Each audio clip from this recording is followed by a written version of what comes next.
They refused to believe she was a captain.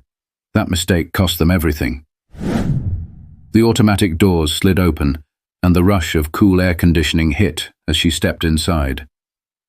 The lobby was quiet, modern, sleek, a little too pristine. The kind of place where you could tell the chairs were meant to be looked at, not sat in. Captain Janelle Bryant adjusted the strap of her leather bag and walked toward the reception desk, her sneakers barely making a sound on the polished floor. It was her day off, but today wasn't about work. She was here for a scheduled meeting with the airline's executive board, discussing a long-overdue diversity initiative. She approached the desk, where a young woman in a navy blazer sat, typing away on a keyboard, nails clicking in quick succession. Janelle gave a polite nod, placing her airline ID on the counter. "Hi, I'm here for a meeting with..." The receptionist didn't even glance up. "Employees and visitors need to wait outside." Janelle blinked. I am an employee. I'm Captain Janelle Bryant, and I have a..." "Pilots enter through the restricted access side," the woman interrupted, still not looking up. "This area is for executives and staff." For a second, Janelle thought she had misheard. She was staff. She was more than staff. She was a senior captain with over a decade of flight experience. She let out a slow breath. "I know where the pilot entrance is, but I'm here as a guest for a meeting." She tapped her airline ID. "You can check the list. It should be under Bryant." The receptionist finally looked up, giving Janelle a once-over. A flicker of something, confusion, doubt, crossed her face. Then she pressed her lips into a thin line. "I'm sorry, but unless you're authorized, I can't let you in." Janelle felt a familiar weight settle in her chest. Before she could respond, movement caught her eye.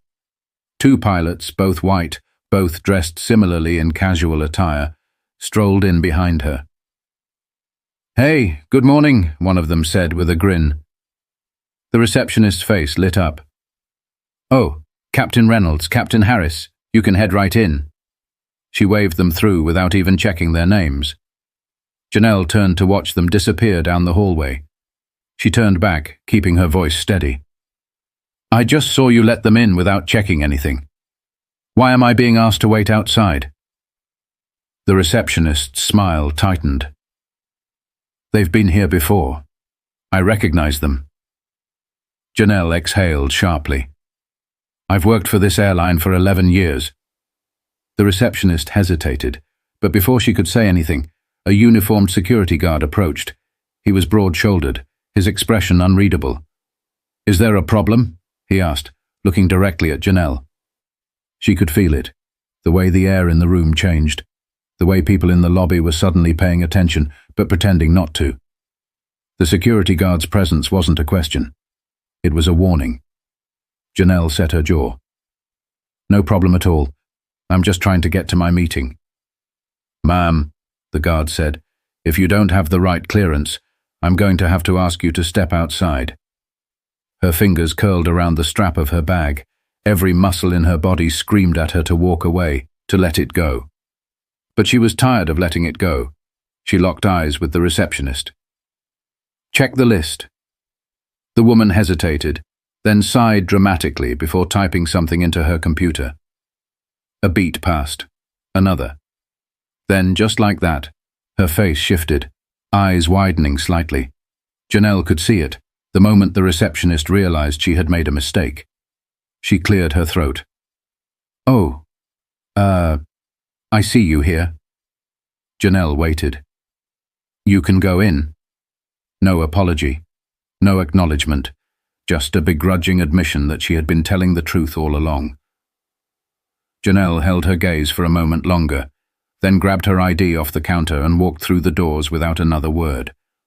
But something inside her had shifted. She had spent years dealing with moments like this. The quiet slights, the questioning of her credentials, the subtle ways people made it clear she didn't belong. But this time, it wasn't going to be another moment she just walked away from. because this time she had proof. And this time she wasn't letting it slide. Janelle sat in the meeting room, her fingers lightly tapping the smooth surface of the table. The airline executives droned on about commitment to diversity, but she wasn't really listening. Her mind kept replaying the moment at the front desk, the look on that receptionist's face when she realized her mistake, the way the security guard had immediately assumed she was the problem. It wasn't new. It never was. She glanced at the window, her reflection staring back at her. Her crisp navy blazer, the gold wings pinned to her chest, the same uniform that had made her a target of doubt more times than she could count. Janelle had been flying for over a decade. Long before that, she had fought for every inch of space she occupied in this industry. She thought back to flight school. "Are you sure you're in the right class?" an instructor had asked her on her first day. The room had erupted in laughter, but she hadn't been laughing. Then there was the first time she walked into a cockpit as a co-pilot. The captain, an older white man, had done a double take. "Did you just graduate? You look a little green." She had been flying for 4 years at that point, and it didn't stop after she became a captain. If anything, it got worse. Passengers would second-guess her authority. Flight attendants would assume she was a junior crew member. Gate agents would ask if she was lost while she was walking to her own aircraft. Janelle had kept her head down, worked twice as hard, let the comments slide. But she never forgot. And she had been keeping track. She had a folder, years of notes, emails, recorded conversations, incidents, complaints, proof. The time she was passed over for a promotion, only to see it given to a pilot with less experience. The time a colleague casually joked, "They're only keeping you around so they can put you on the website."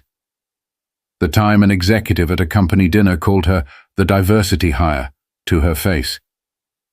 She had smiled through it all, but she remembered every single one. And now, she wasn't just remembering. She was about to do something about it. Because what happened today wasn't just another moment. It was the last straw. Janelle kept her expression neutral throughout the meeting, nodding at the right moments, jotting down notes when expected. But inside, her thoughts were spinning. The executives spoke in broad, polished phrases, building a culture of inclusivity, expanding opportunities, creating a welcoming environment. Words that meant nothing when the reality was sitting right in front of them. Her phone vibrated quietly in her pocket. A text from another pilot she trusted. "Just heard what happened at the front desk. Unreal. You okay?" She inhaled slowly, tapping out a response. "I'm done letting this slide." Because that's what it had always been. Letting things slide. Letting people assume. Letting them question. Letting them doubt her, while she proved herself over and over again. But today was different. She had proof. The front desk security footage.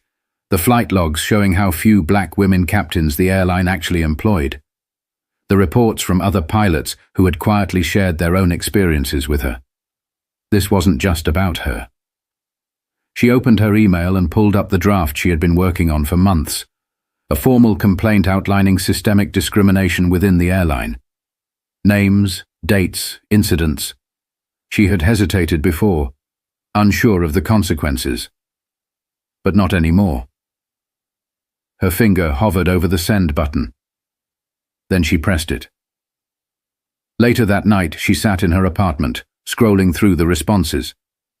Some were quick, automated acknowledgements. Others were immediate attempts to dismiss her concerns. "We take all allegations seriously, but we regret that you feel this way. If you'd like to discuss this privately." They weren't taking her seriously. She stared at the emails, jaw tightening. They thought this would just disappear, that she would walk away like so many others before her. She picked up her phone and made a call. It's time to take this public.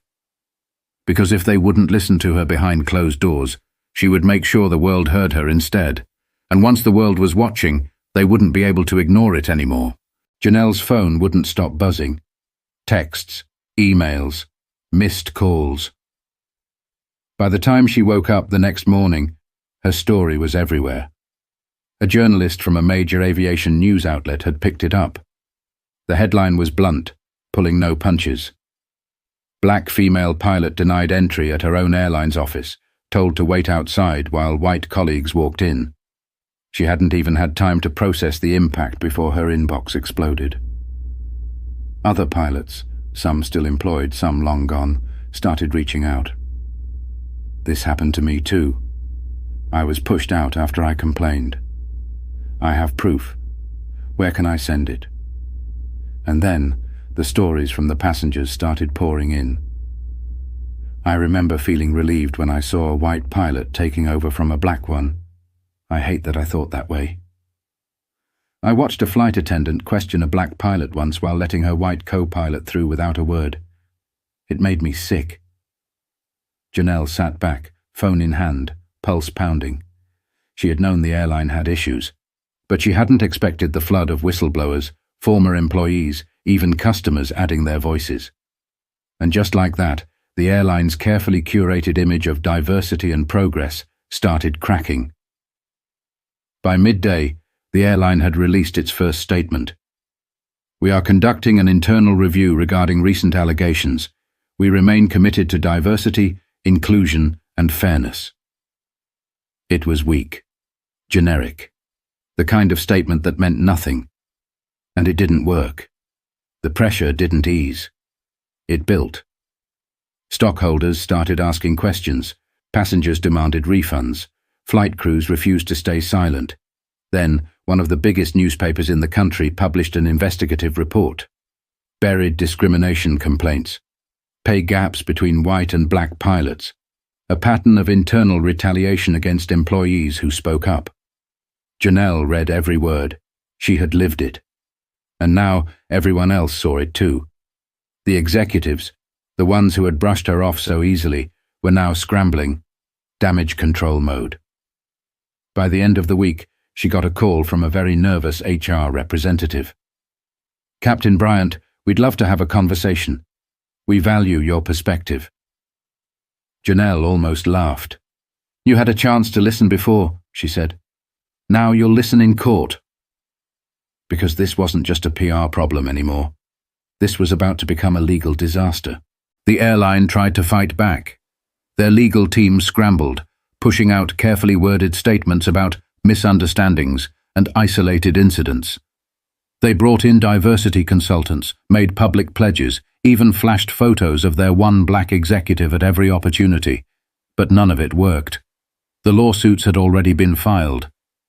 Janelle wasn't the only plaintiff. Former pilots, flight attendants, ground crew, all stepping forward with their own receipts. Pay disparities, promotions denied, complaints swept under the rug, and then the final blow, a leaked internal email, a message sent between two senior executives, mocking the backlash. Let her scream into the void. This will blow over like it always does. It didn't. The email went viral. News anchors dissected every word. Social media erupted. Stock prices tanked. Corporate sponsors pulled out. Passengers cancelled flights. And then, one morning, the CEO, the same man who had ignored Janelle's complaints for years, resigned. Effective immediately. But it was too late. The airline's reputation was already in freefall. One by one, investors started cutting ties. The company's board tried to restructure, but the damage was too deep. Months later, the inevitable happened. A headline that sent shockwaves through the aviation industry. Major U.S. airline files for bankruptcy amid discrimination scandal. The company that had once dismissed Janelle, tried to silence her, erase her, was now gone. But she wasn't done yet. She hadn't fought for this just to watch another airline repeat the same mistakes. She had bigger plans. Janelle stood at the front of the conference hall, scanning the room. The faces looking back at her weren't just black. They were Latina, Asian, indigenous. Men and women, young and old. Some were fresh out of flight school, eyes full of hope.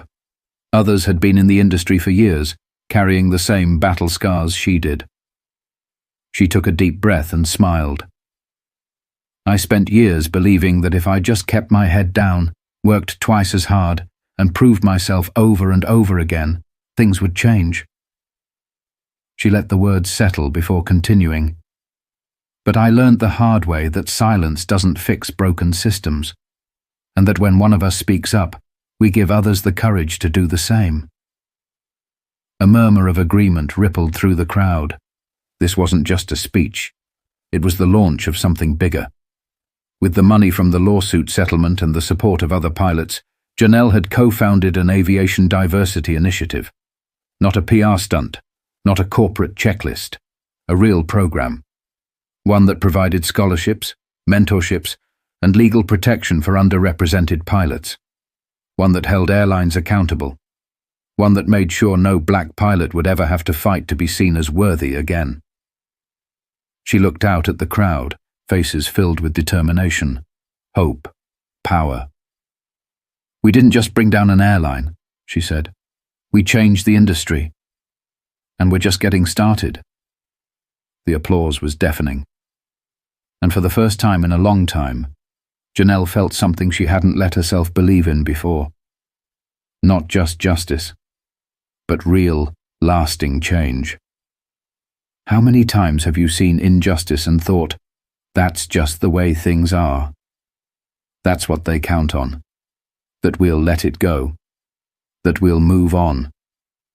But when we speak up, when we demand better, we force change.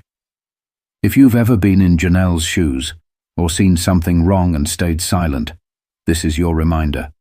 Your voice matters. Don't let anyone tell you otherwise.